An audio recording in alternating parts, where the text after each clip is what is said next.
Bonjour à tous, j'espère que tout le monde m'entend bien.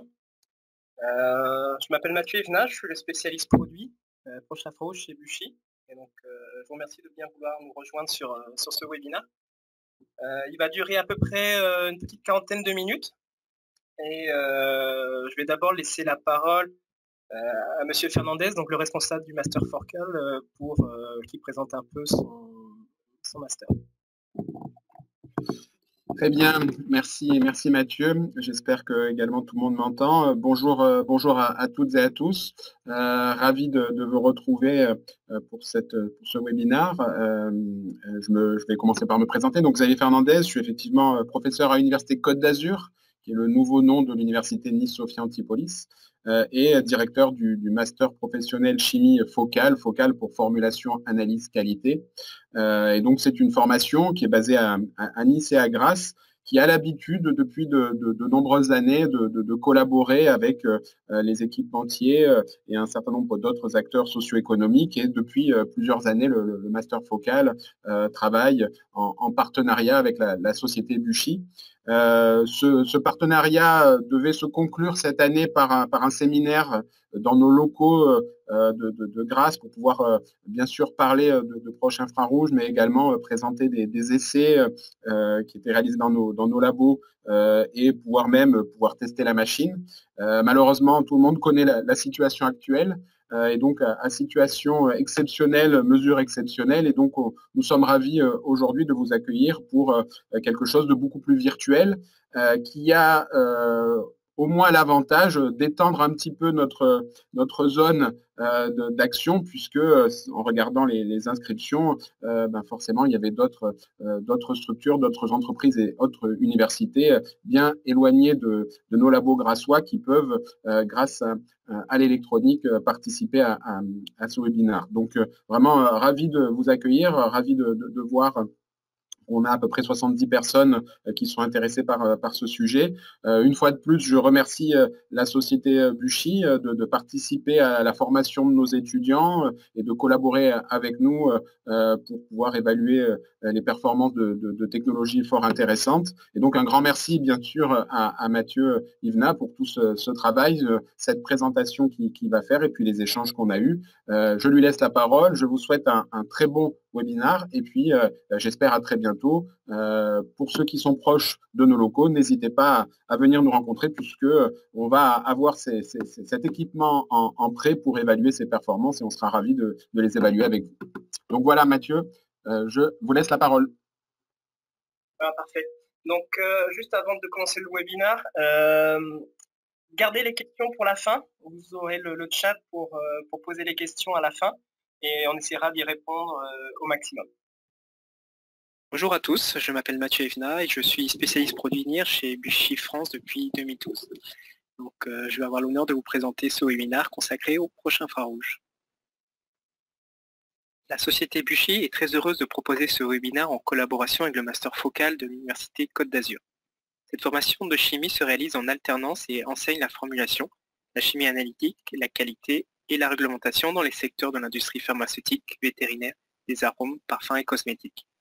Depuis l'année passée, cette formation collabore avec notre société à travers des projets étudiants, des études à l'aide de nos équipements, la rédaction de notes d'application et l'organisation de séminaires. Buchy France est une filiale commerciale de la société mère Buchy Labor Technique en Suisse.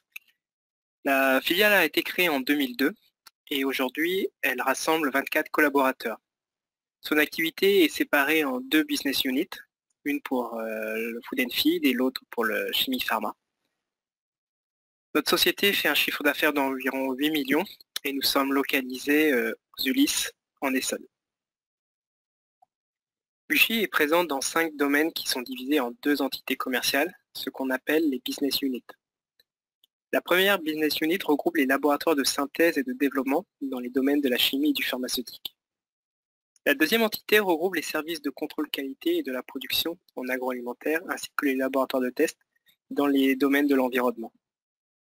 En France, l'équipe commerciale est composée des 2 responsables de business unit, de 6 ingénieurs technico-commerciaux basés en région, de 2 vendeurs nationaux spécialisés sur les gammes de la chromatographie et du proche infrarouge en ligne, et d'un commercial sédentaire chargé des inside sales. Ils sont supportés par une équipe de 5 techniciens services régionalisés et un responsable support technique. L'équipe est complétée par des spécialistes produits, des assistantes commerciales et marketing et par les responsables administratifs. Dans la business unit chimie et pharma sont regroupées les gammes d'instruments que l'on retrouve généralement dans ces domaines. Pour les laboratoires de synthèse, Buchy propose la gamme phare, le rotavapor, l'évaporateur rotatif sous vide dont il est l'inventeur. On retrouve également les systèmes purs de chromatographie flash et préparative, ainsi que les appareils à point de fusion. Ces systèmes ont pour objectif d'aider les laboratoires de synthèse en automatisant au maximum les étapes de séchage, de séparation et de vérification de la pureté des substances synthétisées. Pour les laboratoires de recherche et de développement, Buchy propose des systèmes pour développer de nouvelles formulations. On y retrouve l'encapsulateur qui permet de protéger les substances fragiles en l'enrobant d'une couche protectrice, l'atomiseur de laboratoire pour créer de fines particules à partir d'une solution, et les systèmes de lyophilisation pour sécher les produits sensibles à la chaleur. Après cette courte introduction sur Buchy et sa filiale française, nous allons pouvoir passer au sujet principal de ce webinaire. Tout d'abord, on va considérer un scénario tout à fait commun. D'un côté, vous avez un volume important de matières destinées au contrôle de la qualité, qu'il s'agisse de matières premières entrantes, de produits en cours de fabrication ou de produits finis. De l'autre côté, vous avez des ressources limitées pour accomplir cette charge de travail. Cette combinaison de facteurs peut facilement se manifester par des inefficacités et une perte de rentabilité. Par exemple, la nécessité de mettre en quarantaine les matériaux jusqu'à qu'ils puissent être libérés et le délai de fabrication jusqu'à la réception des tests de confirmation de la qualité. De plus, lorsque les ressources sont limitées, la capacité d'échantillonnage est généralement réduite. Cela est contre-productif pour améliorer la comparaison des produits et des processus. La spectroscopie proche infrarouge, ou encore le NIR, est un outil qui peut aider à éviter ces restrictions du nombre d'analyses par les laboratoires de contrôle qualité. Le NIR est une technique qui utilise la lumière à faible énergie, généralement de l'ordre de 800 à 2500 nanomètres en longueur d'onde, pour mesurer les propriétés des matériaux, comme l'identité d'une substance ou la composition d'un mélange. Le principe de mesure est basé sur le fait que les molécules vibrent. Lorsque la vibration de la molécule correspond à celle de la lumière incidente, la lumière est alors absorbée, ce qui nous donne un spectre caractéristique. Les particules diffusent également la lumière de manière unique, fournissant la preuve des caractéristiques physiques du signal et enrichissant davantage l'empreinte spectrale. Cette partie sera décrite de façon plus approfondie dans la suite de ce webinaire. Ce webinaire abordera la théorie du proche infrarouge, énumérera certains avantages de la technologie pour le contrôle de la qualité et mettra en évidence quelques applications. Pour finir, nous présenterons ce que Buchy peut offrir comme équipement proche infrarouge afin de répondre aux différents besoins rencontrés par les clients. Très simplement, la spectroscopie est l'étude de l'interaction de la lumière avec la matière. La figure montre le spectre électromagnétique de la lumière allant des rayons gamma haute énergie et haute fréquence à gauche aux ondes radio basse énergie et basse fréquence à droite. Par abus de langage, nombreux sont ceux qui parlent d'infrarouge, mais la plage de l'infrarouge est divisée en 3 parties. Le proche, le moyen et le lointain. Ces 3 gammes spectrales ont chacune leurs propres caractéristiques et leurs propres applications. La lumière proche infrarouge est située juste en dehors de la portée du spectre visible et caractérisée par des longueurs d'onde allant de 780 à 2500 nanomètres ou environ de 12 800 à 4000 cm-1 en nombre d'ondes, l'unité inverse des longueurs d'onde. Cette interaction entre la matière et la lumière est possible car les molécules sont dynamiques. Les liaisons qui lient les atomes d'une molécule entre eux sont permanentes en mouvement. La spectroscopie proche infrarouge va donc agir sur cette caractéristique pour obtenir de l'information sur l'échantillon. Comme le montre cette diapositive, les molécules ne sont pas immobiles et subissent diverses flexions, étirements et autres mouvements dans le plan ou en dehors du plan. La fréquence de la lumière NIR correspond à de nombreuses vibrations moléculaires qui nous intéressent en chimie de base, notamment les liaisons oxygène-hydrogène, carbone-hydrogène, azote-hydrogène et carbone-oxygène. L'absorption de la lumière NIR par ces groupes fonctionnels nous permet d'obtenir une signature spectrale ou des spectres que nous pouvons utiliser pour faire une analyse qualitative ou quantitative. L'énergie apportée par les longueurs d'onde du proche infrarouge est la même que l'énergie nécessaire pour faire rentrer en vibration les liaisons de nature organique, comme les liaisons OH, CH, NH, CO et SH. Ces liaisons sont capables d'absorber les photons dont l'énergie est exactement identique à celle d'un saut d'un état fondamental à un état excité. Il existe plusieurs états d'excitation nécessitant de plus en plus d'énergie. Une même liaison est donc capable de vibrer à plusieurs longueurs d'onde. L'absorption des photons est plus nette vers les longueurs d'onde moins énergétiques, vers 2500 nanomètres. Le premier niveau de vibration est appelé la vibration fondamentale. L'ensemble des vibrations fondamentales forment ce qu'on appelle les bandes de combinaison. Les niveaux suivants demandent plus d'énergie et donc des longueurs d'onde plus faibles en nanomètres. Ce sont les harmoniques. Finalement, il est possible de distinguer jusqu'à 3 harmoniques pour chaque type de liaison réagissant dans le proche infrarouge. Ces harmoniques se comportent comme des échos des bandes de combinaison. Mais tout comme un écho, plus l'énergie demandée est haute, moins le signal est audible car les vibrations se produisent moins souvent. L'information apportée par l'ensemble des vibrations est donc répartie sur toute la longueur de la gamme spectrale. L'ensemble des vibrations mesurées par les instruments NIR forme ce qu'on peut appeler une empreinte spectrale de l'échantillon. Tout comme une empreinte digitale, le spectre obtenu est unique et va dépendre de l'échantillon et des conditions d'analyse. L'exemple présenté ici est un jeu de spectres provenant de différents glucides. Bien qu'issus du même monomère, le glucose, ces polymères disposent de certains pics d'absorption en commun, comme celui observable vers 5200 cm-1, et d'autres qui les rendent spécifiques, comme le pic du sucrose vers 7000 cm-1. Bien que les liaisons chimiques présentes dans ces glucides soient sensiblement les mêmes, la structure géométrique de chaque polymère va faciliter certaines vibrations ou en contraire en bloquer d'autres.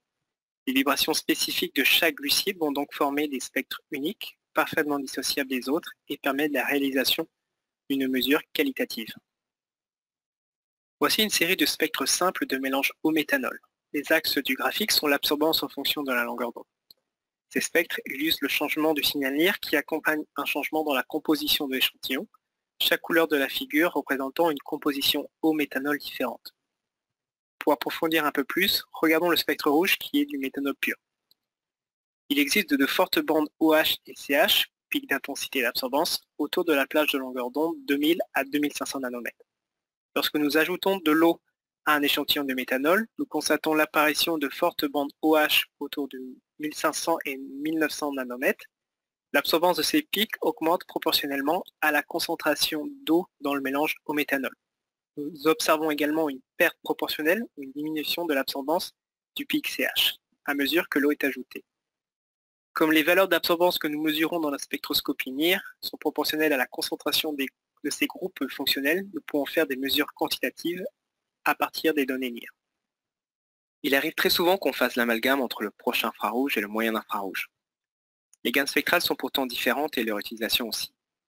La spectroscopie moyen infrarouge va générer des spectres avec des pics fins, en dehors du pic arrondi de l'eau que l'on peut observer sur la gauche du spectre.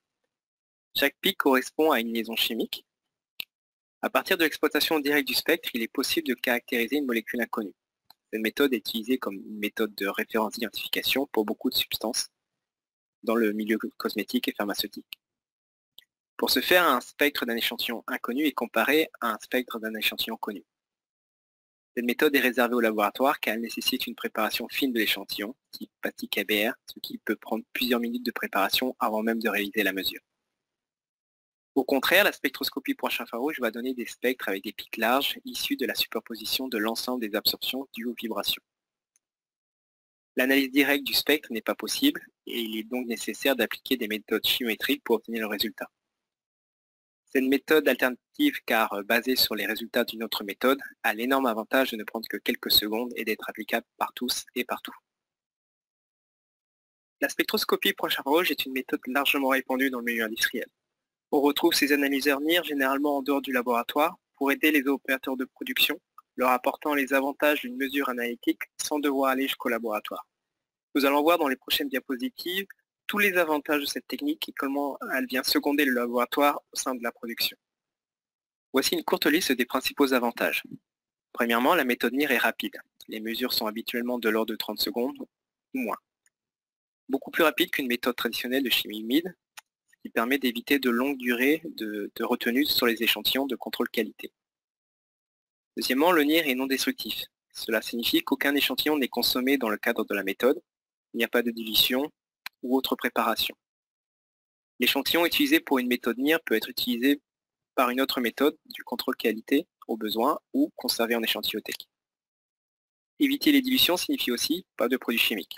Cela réduit les risques pour la santé des utilisateurs ainsi que l'impact environnemental et réduit les coûts de gestion des déchets pour le laboratoire. Enfin, la méthode NIR est simple. Une fois qu'une application est configurée, l'utilisateur n'a qu'à saisir le nom de l'échantillon dans le logiciel, puis préparer l'échantillon pour la mesure, que ce soit en versant l'échantillon dans une coupelle ou en plaçant la sonde en contact directement dans le big bag de l'échantillon, puis en cliquant sur un bouton pour lancer la mesure. Un résultat simple OK ou not OK est affiché. Aucune compétence particulière en chimie ou en informatique n'est requise pour les opérations de routine. La base du succès de toute méthode NIR est la base physico-chimique solide de la mesure. Les modes vibrationnels actifs du NIR sont limités principalement aux liaisons carbone-hydrogène, carbone-oxygène, oxygène-hydrogène, azote-hydrogène et soufre-hydrogène. Ainsi, les matériaux qui ne possèdent pas ces types de liaisons sont peu susceptibles d'être adaptés pour cette technique. Cependant, puisque le signal NIR est le résultat à la fois de l'absorption et de la diffusion de la lumière, les composés non organiques peuvent parfois également être évalués, ainsi que la taille ou la densité des particules. La mise en œuvre de toute méthode NIR devra suivre une procédure minutieuse d'évaluation et de validation des risques pour garantir une adéquation absolue. L'instrumentation est le deuxième niveau à évaluer lorsqu'on envisage la pertinence d'une demande. Tous les instruments NIR ne fonctionneront pas de façon équivalente. Certains instruments, en particulier les spectromètres quantitatifs, souffrent d'une plage de longueur d'onde limitée ou d'un rapport signal sur bruit qui peuvent limiter les performances. Et il y a aussi les différences dans des facteurs comme le débit de lumière ou le rapport signal sur bruit. Un débit lumineux élevé permet d'analyser un plus grand volume d'échantillons par la lumière NIR, fournissant des résultats de mesure plus représentatifs. Un débit lumineux élevé permet également de mesurer plus efficacement des échantillons très turbides ou des mesures dans une géométrie de transmission, ce qui est important pour réaliser une mesure comme l'uniformité de teneur. D'autres facteurs comme la précision et la stabilité des longueurs d'onde et la conformité réglementaire devraient être pris en considération. En termes d'échantillonnage, il existe souvent diverses géométries d'échantillonnage disponibles, optimisées pour la manipulation de liquides solides ou semi-solides. Le troisième niveau de notre hiérarchie est la chimiométrie. La chimiométrie est la science qui consiste à extraire l'information des systèmes chimiques par des moyens fondés sur des données. C'est la façon dont nous établissons le lien entre les spectres que nous recueillons et les paramètres de qualité que nous souhaitons calibrer. Des choses comme l'identité d'une substance ou le pourcentage de principes actifs. L'aspect le plus important de l'élaboration de l'étalonnage sera la sélection des échantillons. Cette sélection est ensuite suivie de l'application d'algorithmes chimiométriques appropriés et bien sûr de procédures de validation internes et externes. En fonction de l'endroit où une analyse NIR sera nécessaire, la configuration de l'instrument pourra changer pour s'adapter aux performances requises et aux conditions extérieures. La gamme d'instruments NIR s'étend donc des systèmes purement destinés aux conditions strictes d'un laboratoire avec le maximum de précision, jusqu'aux systèmes extrêmement robustes pour se greffer directement sur des canalisations ou d'autres éléments du processus de fabrication. On distingue généralement trois types d'instruments: les appareils de laboratoire, les appareils Hadline qui sont installés soit dans des petits laboratoires de production ou directement dans l'enceinte de fabrication, et les appareils dits online, donc installés directement sur les lignes de fabrication.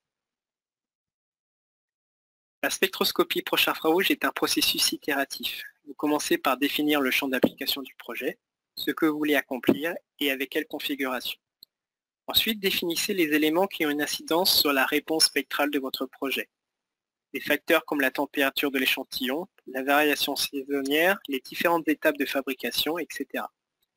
Cette étape comprend également la vérification de la performance analytique de l'instrument proche-infrarouge lui-même.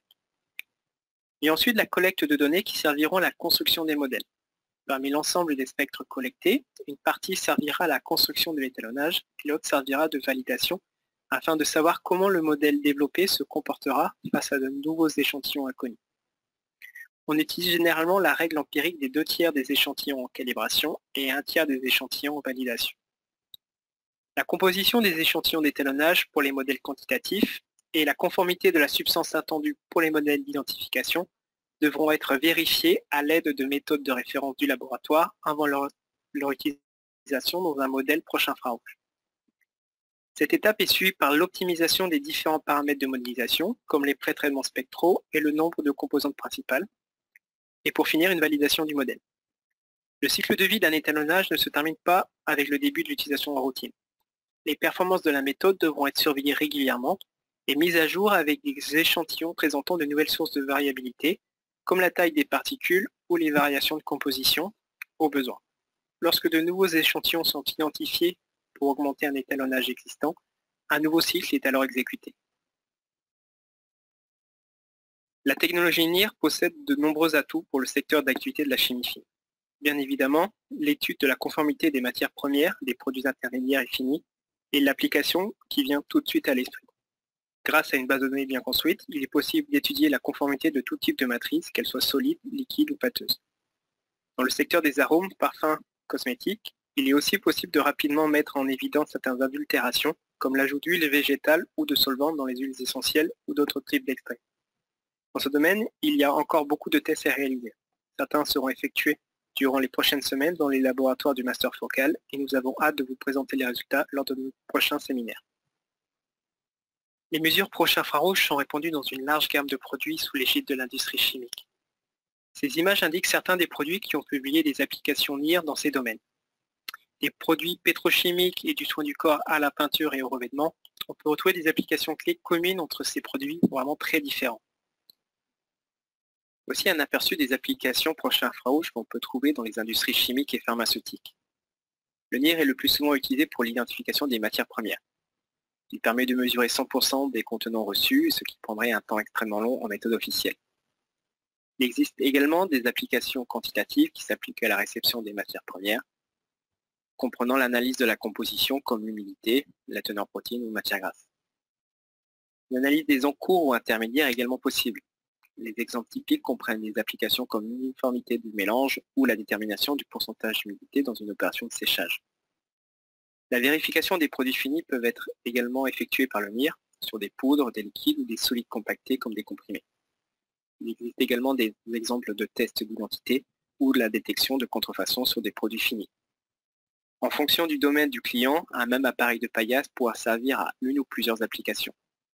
Les systèmes en ligne, quant à eux, sont généralement dédiés à une seule application, comme par exemple un capteur installé sur le couvercle d'un mélangeur planétaire pour le suivi de mélange. Comme cité plusieurs fois depuis le début de ce webinaire, il existe deux types d'applications avec la spectroscopie proche-infrarouge. Le premier type d'application est l'identification de matières, dont le principe est de discriminer des formes chimiques différentes à partir de différences spectrales observables. Les modèles développés sont généralement représentés par des zones de reconnaissance d'une substance. Le second type d'application consiste à quantifier une teneur au sein d'un produit à partir de gradients spectraux proportionnels aux paramètres recherchés. Le modèle obtenu est alors représenté sous la forme d'une droite d'étalonnage avec les valeurs prédites par le NIR en fonction des valeurs du laboratoire. Très souvent, les matières premières et certains produits finis sont des poudres blanches. De grosses sommes d'argent peuvent être perdues suite à des rappels de produits en raison de contenants de matières premières mal étiquetés lors d'un flux de traitement ou à cause d'un problème de stockage, et cela sans qu'on soit au courant de l'erreur. Le sac ou le contenant mal étiqueté peut être un analogue chimique du matériau prévu ou quelque chose de radicalement différent, ce qui peut nuire à la sécurité ou à la qualité du produit fabriqué. Le NIR est un outil assez simple et sûr pour un test d'identité rapide. Cette diapositive montre par exemple une illustration de 3 formes de glycérol avec une nette différence dans les spectres due au degré d'estérification. Le NIR a montré son utilité dans des applications courantes telles que la différenciation des isomères et des formes cristallines de matériaux, des composés chimiquement similaires ou de divers acides gras. Le principe de fonctionnement pour l'identification de matières premières est appelé l'analyse par cluster. Simplement, des groupes de spectres d'échantillons d'identité connus sont utilisés pour former ce qu'on appelle une bibliothèque d'identification. Les spectres représentés par un graphique d'absorbance en fonction des longueurs d'onde vont être transformés par un algorithme en des surfaces multidirectionnelles, généralement des sphères comme représenté sur le graphique. L'algorithme de calcul se base sur les différences spectrales pour séparer au maximum ces zones de reconnaissance. Donc plus les différences sont marquées, grâce à des fonctionnalités chimiques différentes par exemple, plus l'optimisation de modèle sera facile et la discrimination sera efficace. Une fois le modèle établi, il sera alors possible de projeter n'importe quel échantillon inconnu dessus afin de vérifier l'identité de la matière scannée. La zone bleue observée dans le graphe est une représentation de nombreux spectres d'une seule matière tracés dans ce nouvel espace tridimensionnel. Les zones rouges, vertes, bleues et magenta représentent d'autres spectres de matières premières inclus dans le même graphe en 3 dimensions. Dans le cadre d'une analyse de routine, vous recevez un échantillon provenant de l'entrepôt de réception, peut-être même de la production, que vous pouvez scanner sur le NIR et valider l'identification.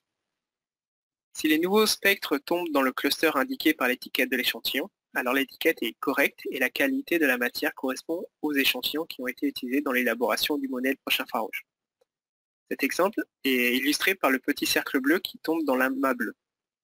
Si les spectres d'échantillons se trouvent juste à l'extérieur de la zone, comme pour le point rouge par exemple, au niveau de la zone rouge, il est probable qu'il y ait quelque chose de différent à propos de cet échantillon, que ce soit sa taille ou sa composition, et qui devrait être examiné plus en profondeur. Si les spectres d'échantillons tombent dans la mauvaise zone, comme par exemple avec le point vert tombant dans la zone magenta, l'échantillon est mal étiqueté et le logiciel NIR indiquera la véritable identité de l'échantillon. Ce type d'analyse est un excellent contrôle rapide pour les matières entrantes, ou même comme un contrôle interne pour les produits sortants. Tout échec à un test d'identité proche infrarouge justifie des tests supplémentaires pour valider le résultat par le laboratoire. Si l'échantillon à identifier est jugé acceptable par les méthodes de référence traditionnelles, une mise à jour du modèle sera alors effectuée. La construction et la validation d'une bibliothèque d'identification sont deux étapes extrêmement importantes. Elles doivent être réfléchies avant de commencer les acquisitions des specs pour gagner du temps. Pour chaque matière, il est nécessaire de couvrir toutes les variabilités pouvant être rencontrées en routine. Il faudra donc obtenir des specs prenant en compte les différents fournisseurs, la qualité et la pureté, ainsi que les caractéristiques physiques telles que la granulométrie pour les solides ou la viscosité pour les liquides. Si une source de variation vient impacter le spectre de la matière dans le futur, comme un nouveau fournisseur par exemple, il faudra mettre à jour le modèle concerné avec cette nouvelle information. La bibliothèque des solides et des liquides sont généralement séparées pour faciliter le développement. Elles ne sont pas limitées en nombre de matières et peuvent atteindre plusieurs centaines de références. Toutes ces substances sont divisées en clusters, c'est-à-dire en groupes par ressemblance chimique ou spectrale. Empiriquement, on retrouve des groupes de 3 à environ 7-8 matières en moyenne. Plus les matières sont proches chimiquement, plus on aura tendance à les placer dans des groupes avec peu de références. La phase de validation est primordiale afin d'éviter les faux positifs et donc les erreurs de matière. Elle consiste en une validation intra-groupe, c'est-à-dire que les matières au sein d'un cluster sont parfaitement discriminées, et une validation intergroupe, c'est-à-dire qu'une substance en dehors du cluster ne peut pas être reconnue comme valide par ce modèle. Les protocoles plus poussés peuvent être mis en place pour vérifier la spécificité et la sélectivité dans le cas d'une utilisation au milieu réglementé. Cela permet par exemple de savoir comment se comporte une prédiction d'un échantillon si la température évolue. Après l'identification de matière, nous allons passer au modèle quantitatif. Le principe de ces modèles est de trouver une corrélation entre les différences spectrales et des variations dans le paramètre mesuré. L'exemple présenté ici est la mesure de la concentration d'azote dans la nitrocellulose pour l'industrie des explosifs. Par une série d'étapes, les groupes hydroxyles dans la cellulose sont remplacés par des nitrates pour produire de la nitrocellulose. Bien sûr, ces produits doivent être étroitement contrôlés car il y a un grand risque d'explosion. La figure de gauche montre les spectres de 5 grades de nitrocellulose avec différents degrés de substitution des nitrates, allant de 11,5 à 13,6%. Les régions encadrées de la figure montrent la réduction correspondante de l'absorption de OH produit par la substitution de nitrates. Les spectres de gauche ont ensuite été utilisés pour créer un modèle mathématique pour prédire les échantillons futurs. Les valeurs de référence et les valeurs prédites par ce modèle sont indiquées dans la figure de droite et forment la droite d'étalonnage. Les modèles traditionnels de détermination de la teneur en azote sont complexes et chronophages et nécessitent plusieurs heures de travail alors que la méthode NIR a été réalisée en moins de quelques minutes. Les paramètres dans les applications quantitatives sont très variés en fonction du domaine du client. En agroalimentaire, on va retrouver principalement la mesure de l'humidité ou de l'extrait sec, les protéines et la matière grasse. Dans les applications pharmaceutiques, on va mesurer les teneurs en principes actifs et en excipients, et pour la chimie, on va plutôt mesurer les différents constituants d'un mélange ou des teneurs en solvant. Puisqu'un modèle proche infrarouge est basé sur les valeurs fournies par une méthode de référence au laboratoire, il est très important de sélectionner la méthode la plus performante. La précision d'une calibration NIR peut atteindre au maximum celle de la méthode officielle. Les échantillons rentrant dans la construction d'un étalonnage doivent couvrir toutes les variabilités possibles pouvant être rencontrées en routine. Il est donc très important de bien standardiser le protocole d'acquisition des specs pour éviter tout impact lors de la préparation et du passage de l'échantillon sur l'appareil. La calibration devrait être robuste afin d'éviter tous les effets matrices et les évolutions en fonction des différentes caractéristiques du produit. Ce type de suivi qualité peut être appliqué à toutes les étapes du process de fabrication, à la réception des matières premières pour vérifier le cahier des charges, en cours de fabrication pour optimiser le rendement ou la qualité du produit et éviter ainsi le reworking, une phase qui peut être vraiment très chère, et à la libération des lots pour éviter toute non-conformité et d'éventuels retours clients.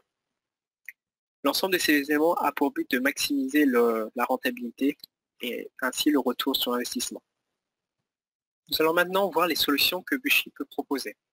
Nous allons vous présenter les différents instruments Prochain Rouge qui soient dédiés au laboratoire ou pour la production, ainsi que les logiciels qui équipent ces appareils et le support que nous pouvons apporter. En fonction du but recherché, la configuration de l'appareil sera adaptée pour correspondre aux besoins et surtout aux conditions d'utilisation. Pour l'analyse des matières premières, c'est le mode d'échantillonnage qui sera prépondérant pour le choix de l'appareil. Si la mesure se fait in situ, on utilisera alors un instrument avec une fibre optique. Si la mesure se fait sur un prélèvement, on adaptera l'appareil à la forme de l'échantillon. Pour l'uniformité des teneurs, c'est la forme de l'échantillon qui imposera la configuration de l'instrument. Les spectromètres Bushi peuvent analyser des poudres, des liquides clairs ou visqueux, ainsi que des comprimés ronds ou oblongs, par réflexion ou par transmission en fonction de l'application. Pour le suivi de mélange et le contrôle continu en temps réel, il faudra passer sur la gamme des capteurs proche infrarouge en ligne. Nos capteurs dits Near Online peuvent s'installer à peu près partout là où une information est nécessaire pour optimiser le process de fabrication. Le spectromètre NIRFlex 7500 fournit des résultats d'analyse fiables grâce à son interféromètre à polarisation à transformé de Fourier, pour le contrôle qualité ainsi que pour la recherche et le développement dans l'industrie pharmaceutique, chimique et agroalimentaire. Le NIRFlex N500 offre une large gamme de cellules et d'accessoires de mesure pour des performances élevées. Le concept modulaire comprend un spectromètre et diverses options de mesure qui vous permettent des configurations individuelles satisfaisant à toutes vos exigences. Les diverses options du NIRFlex N500 peuvent être échangées en quelques secondes pour les différentes applications. Il est équipé d'un module à double lampe permettant une longue durée d'utilisation et évite ainsi l'arrêt des mesures en cas de problème sur la lampe principale. Il dispose également d'un laser et des talons de test intégrés pour une standardisation permanente du système. L'ensemble des optiques est conçu pour être remplacé rapidement et facilement par le client lui-même. Le NIRFlex N500 dispose de 5 cellules pour couvrir tous les types d'échantillons analysables sur un spectromètre proche infrarouge. La cellule solide avec ses accessoires permet d'analyser par réflexion diffuse les formes solides comme des poudres ou des granulés dans des coupelles ou dans des viales. Il est également possible d'utiliser cette cellule pour des liquides en ajoutant dans la coupelle un couvercle réfléchissant afin de réaliser la mesure en transflexion. La cellule liquide permet de thermostater des échantillons liquides jusqu'à 60 degrés et de les analyser en transmission dans des cuvettes type ELMA ou dans des flacons. La cellule de transmission a été conçue pour la mesure des comprimés pharmaceutiques. Avec ses passeurs d'échantillons sous forme de plateau, on peut analyser jusqu'à 30 comprimés par série, quelle que soit leur forme, rond ou oblong. Elle est généralement utilisée pour le dosage de principes actifs et la détection de fraude. Les deux dernières cellules sont dédiées à la mesure déportée directement dans des big bags par exemple. Le client a le choix d'utiliser la fibre optique Bushi avec des sondes spécifiques pour les solides ou les liquides, ou alors de la fibre SMA si on est déjà équipé. Le NIRFlex N500 est l'instrument de Bushi prévu pour le milieu réglementé. Une qualification complète d'installation et opérationnelle est réalisable sur demande par une personne de Bushi spécialement formée à cet effet. Les logiciels de pilotage du NIRFlex, appelés NIRWare, sont certifiés CFR 21/11 pour un usage en milieu réglementé. Toutes les sécurités sont prévues, de la gestion des droits d'accès jusqu'au cryptage de la base de données. Un contrat de maintenance avec une option de vérification USB vient compléter cette solution afin de vérifier les performances du système optique avec un kit d'étalons métrologiques certifié par le NIST, un équivalent du LN français et qui est recertifié tous les 2 ans. Le NIRMaster a été conçu afin de rendre le NIRFlex plus résistant pour permettre son utilisation dans un endroit poussiéreux. Le système optique a été protégé avec un capot en plastique ou en inox et un ordinateur a été intégré pour le rendre autonome.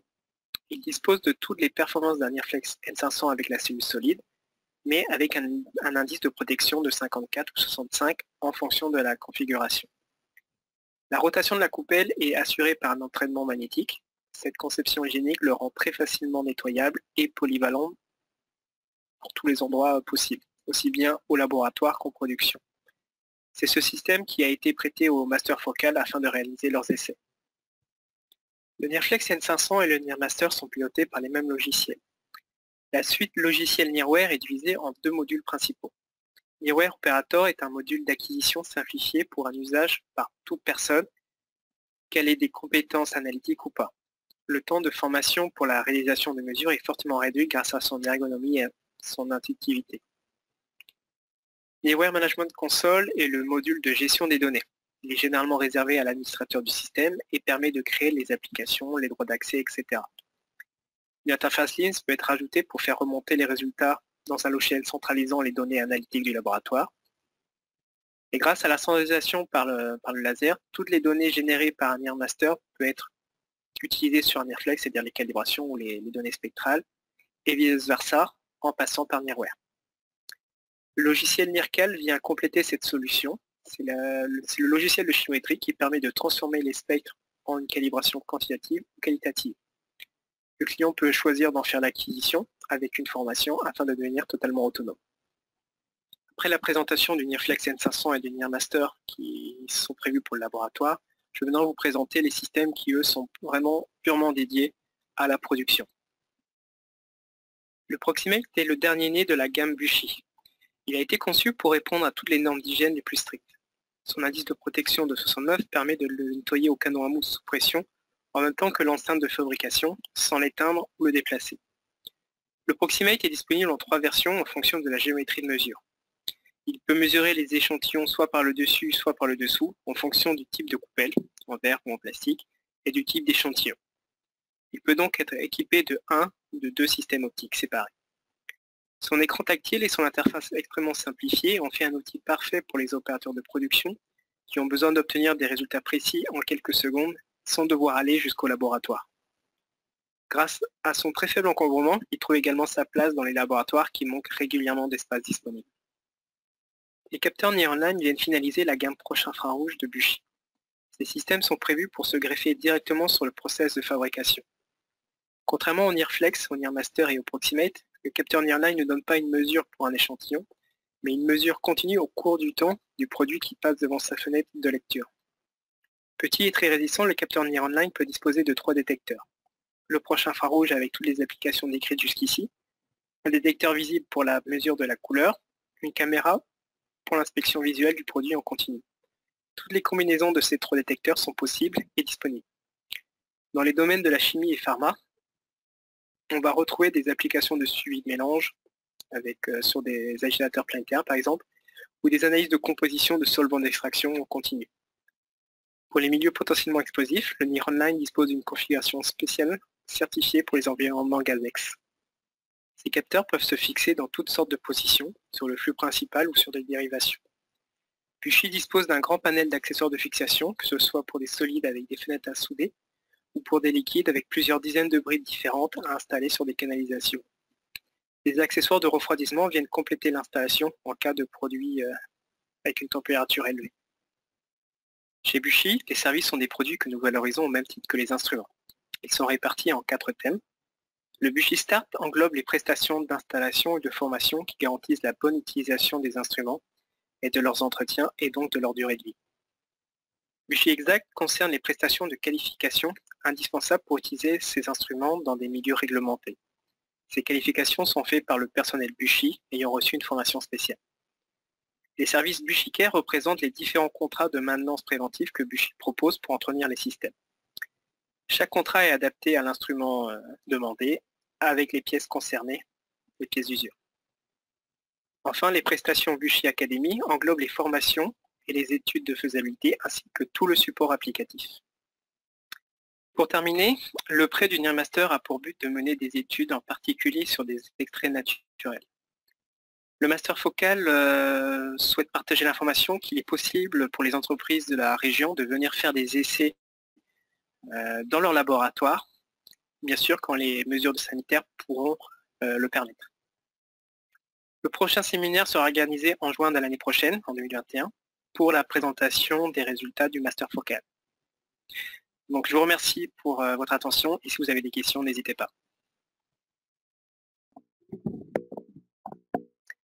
Voilà, j'espère que ça vous a plu.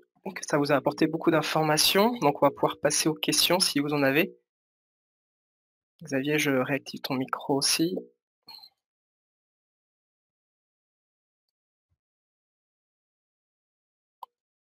Super, Alors, merci beaucoup, Mathieu.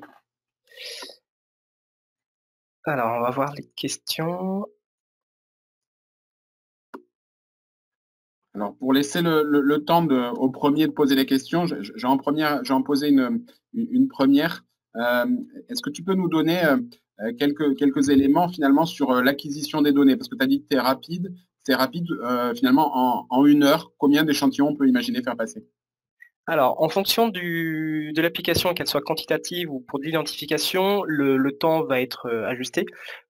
Pour une mesure quantitative où on a besoin de vraiment aller dans le détail du spectre, la mesure prend généralement 16 secondes, avec la possibilité d'augmenter le temps pour des échantillons hétérogènes, où on aurait besoin de plus d'informations, comme des gros échantillons de grains ou de fourrage, par exemple, pour l'agroalimentaire, ou pour des mélanges avec vraiment des constituants très visibles. Pour l'identification, on ne se base vraiment que sur la forme générale du spectre, et donc là, on sera plutôt sur des mesures qui vont prendre 4 secondes. Donc en 1 heure, on peut faire énormément d'analyses. Alors, Xavier, si tu as d'autres questions, sinon on va pouvoir passer aux questions écrites. Je ne vais pas monopoliser, allez-y. Alors, une question de Madame Bosserdé. Quels sont les facteurs de préparation des échantillons qui influencent le résultat? En fonction de la forme de l'échantillon déjà, donc pour tout ce qui va être les poudres ou les solides, il faut faire très attention à la quantité et surtout au tassement de l'échantillon dans la coupelle. Tout ce qui va être, qui va pouvoir donner un effet opérateur, donc la façon de tasser ou de répartir la coupelle. Si vous avez des granulométries de tailles différentes, donc pour des poudres, que vous agitez trop la coupelle, on peut avoir un effet de séparation en fonction de la granulométrie. Donc généralement, moins on touche à la coupelle, moins on impacte la mesure et on obtiendra donc des mesures plus répétables. Pour ce qui est des liquides, on va faire surtout attention, le paramètre très influent va être la température. La température va jouer sur la qualité de la transmission, et donc il faut faire très attention à respecter respecter la plage de température sur laquelle a été calibré l'appareil.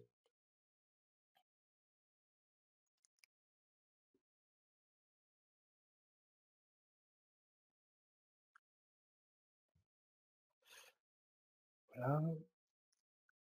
Alors, question suivante.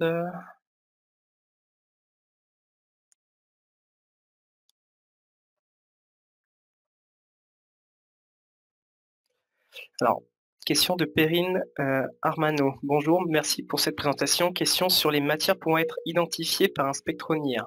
Est-il possible d'identifier des matières inorganiques ou ne possédant pas de liaison CH-NH, donc les liaisons organiques? Donc, par définition, la technologie va faire vibrer ces liaisons organiques. Mais l'algorithme est également capable donc pour ce qui est de la quantification, d'identifier une part manquante, c'est-à-dire capable de doser la partie organique et donc par soustraction identifier la part inorganique. Pour tout ce qui va être identification, cela peut compliquer la tâche puisque plus la part inorganique sera importante, moins on aura d'informations sur le spectre. Donc, cependant, surtout dans tout ce qui va être cosmétique, donc avec des agents texturants pouvant apporter de la brillance ou des effets vraiment visibles sur une crème ou sur une poudre, on peut avoir des effets qui sont vraiment très particuliers et qui sont dus à la cristallographie de la molécule. Donc, cela va vraiment dépendre des cas. Parfois, si la matière inorganique n'apporte pas une signature un peu spécifique, il pourra être compliqué d'identifier par exemple 2 oxydes différents, puisque seule la partie oxyde réagira et la partie métallique sera plus complexes. Donc c'est vraiment en identification, c'est vraiment du cas par cas et il faudra pouvoir tester, voir si des 2 matières inorganiques présentent le même comportement ou pas. Si on a une matière inorganique qui présente vraiment une signature qui lui est propre, il n'y aura pas de problème à identifier parmi le reste des matières.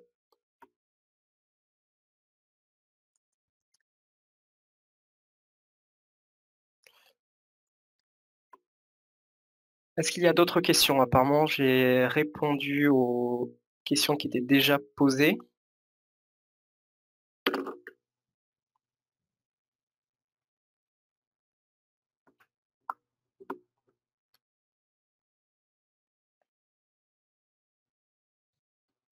Donc, s'il n'y a pas d'autres questions, ou si les questions viennent a posteriori, n'hésitez pas à contacter soit Monsieur Fernandez au niveau du master focal, soit me contacter directement par mail.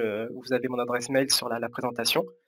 On va réenregistrer la présentation pour qu'il n'y ait pas de soucis audio par la suite, et le webinaire sera disponible sous forme de vidéo, généralement sur YouTube, si vous souhaitez pouvoir la revoir ou la partager.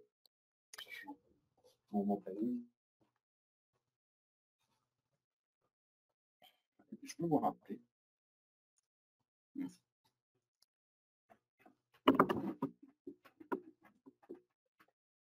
Alors j'ai une question de Madame Bossardé, donc plutôt un complément d'information. Concernant la température des produits agroalimentaires solides, il n'y a pas une température donnée à respecter pour faire une analyse de proche infrarouge. Ce qu'il faut surtout, en fait, c'est le terme le plus important, c'est d'être constant. Si vous avez préparé un échantillon à 20 degrés, il faut ensuite continuer à analyser ces échantillons à 20 degrés. Si vous savez que en routine, l'échantillon sera à 50 degrés au moment où les opérateurs vont réaliser la mesure, il sera donc nécessaire de préparer la calibration avec des échantillons à cette température-là. Généralement, il faut respecter une température de plus ou moins 5 degrés, donc une marge de 10 degrés à peu près au niveau des échantillons. Si on a des échantillons qui dépassent de cette température-là, généralement, ça peut faire perdre un peu de performance à la calibration, parce qu'il y aura beaucoup d'informations, beaucoup de variabilité provenant de la température. Et là, il sera peut-être nécessaire de créer 2 calibrations, une avec une température élevée et une, par exemple, à température ambiante, si on souhaite pouvoir repasser les échantillons.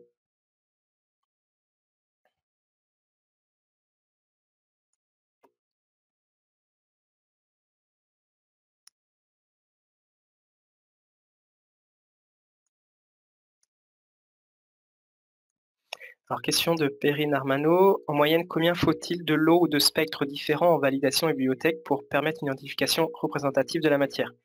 Alors, généralement, on va conseiller, bon, après, on va suivre principalement les règles pharmacopée.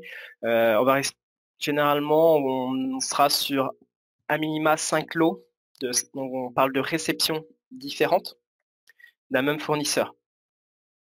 Après, si vous avez plusieurs fournisseurs d'une même matière, il faudra dupliquer le nombre de réceptions pour chaque fournisseur de façon à ce que la signature des produits de chaque fournisseur soit bien intégrée dans les modèles. Donc au niveau du nombre de spectres, il est également possible en début de construction de la bibliothèque de réaliser des répétitions, donc 2 ou 3 spectres sur un même échantillon de façon à artificiellement augmenter le nombre de spectres en déplaçant la sonde, par exemple, si vous êtes en mesure in situ dans un Big Bag, en faisant 3 scans à des endroits différents du Big Bag, ce qui permet aussi de faire rentrer une certaine variabilité dans le Big Bag, dans la calibration.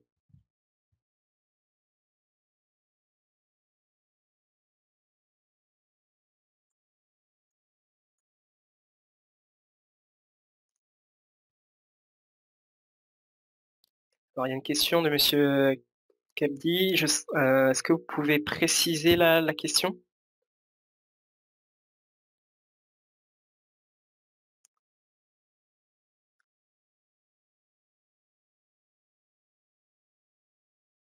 Est-ce que ça concerne le prochain webinaire proche infrarouge Buchy, ou est-ce que vous parlez du prochain webinaire lié à toutes les études qui seront menées par le Master Focal?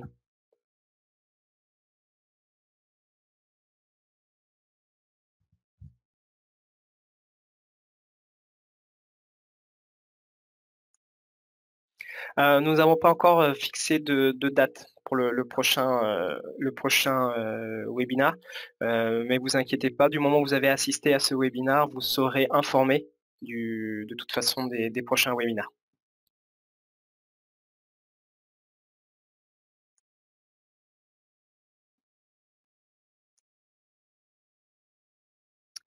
Alors concernant les 5 lots fournisseurs différents, vous pouvez prendre, l'idée étant de prendre la variabilité de fabrication du fournisseur. Donc si vous avez, vous pouvez prendre 5 réceptions successives d'une même matière, du moment où vous en recevez suffisamment régulièrement. Après, il y a toujours le cas où vous recevez qu'une réception annuelle d'une matière, donc là, vous pouvez essayer de prélever dans différents contenants, ou en tout cas, l'idée est de générer le maximum de variabilité pouvant être rencontrées en routine, de façon à ce que le modèle les apprenne et que vous n'ayez pas de problème de robustesse après, lorsque vous allez faire les mesures routinières.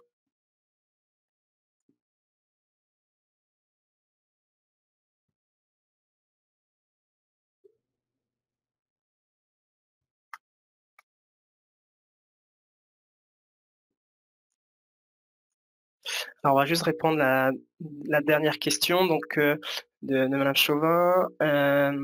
Est-ce que vous avez la connaissance d'application de cet outil dans le cadre d'études statistiques pour comparer une matière première, par exemple? Alors, au niveau du parc Buchy, pour tout ce qui est identification de matières premières, on sera généralement sur des industriels, beaucoup d'industriels, donc dont le but est vraiment l'efficacité.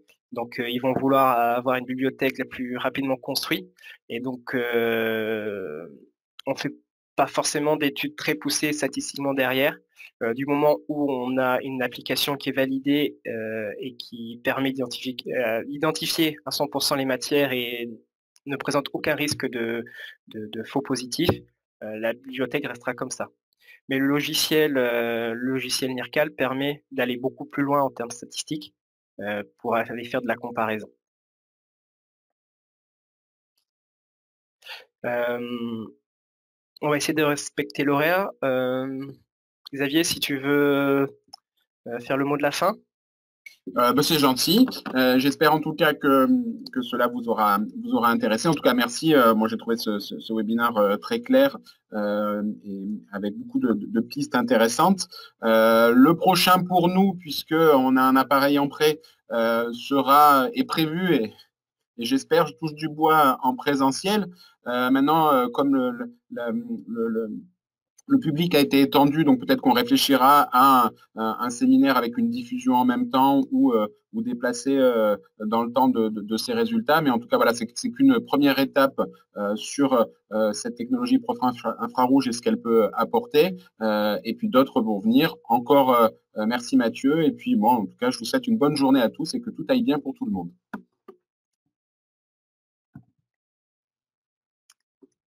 Parfait, donc je vais clôturer la diffusion, et n'hésitez pas à nous contacter, donc soit le Master Focal, soit Buchy, pour toute autre question qui pourrait vous revenir par la suite. Donc très bonne journée à tous.